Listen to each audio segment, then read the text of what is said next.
सर्वांना नमस्कार. आज आपण पाहणार आहोत की UDISमधून विद्यार्थी कशा पद्धतीने आपण प्रमोट करायचे आहेत. यासाठी प्रथमतः आपण गुगलवरती जायचं आहे.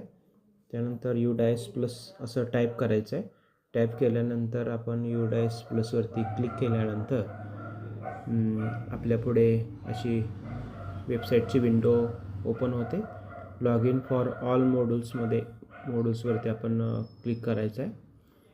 क्लिक केल्यानंतर इथं काही आपल्याला स्टेट सुरुवातीला आपण निवडायचं आहे. आपलं स्टेट घ्यायचं आहे महाराष्ट्र. त्यानंतर आपण गोवरती क्लिक करायचं आहे. गोवरती क्लिक केल्यानंतर खालील बाजूला टीचर मॉड्यूल, स्टुडंट्स मॉड्यूल आहे. स्टुडंट्स मॉड्यूलवरती लॉग इन करायचं आहे. लॉग इन केल्यानंतर युजर आय डी, तुमच्या शाळेचा युजर आय डी टाकायचा आहे.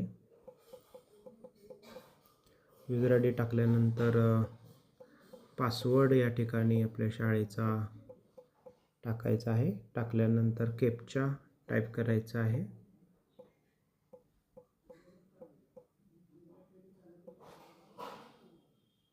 कॅप्चा टाईप केल्यानंतर अशा पद्धतीने वेबसाईटमध्ये 2 टॅब ओपन होतात. एक करंट अकॅडमिक आणि स्नॅपशॉट म्हणजेच पाठीमागं प्रिवियस इयरचं टॅब ओपन होतो. आपल्याला 2026-27 ओपन करायचं आहे. त्यानंतर युअर स्कूल हॅज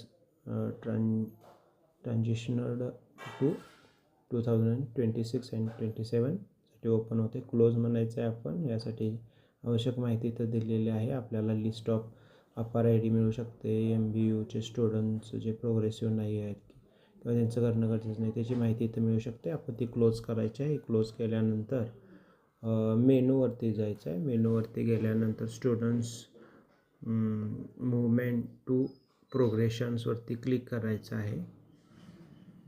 क्लिक केल्यानंतर परत तो टाईप गायब होतो. अशा पद्धतीनं आपण किती मुलांचं प्रोग्रेशन केलेलं आहे हे येतं, पण ते आलेलं नाही आहे. आपण पुन्हा मेनूवरती जायचं आहे. मेनूवरती गेल्यानंतर या ठिकाणी स्टुडंट्स मुवमेंट अँड प्रोग्रेशन्समध्येच पहिला टॅब आलेला आहे प्रोग्रेशन्स ॲक्टिव्हिटी.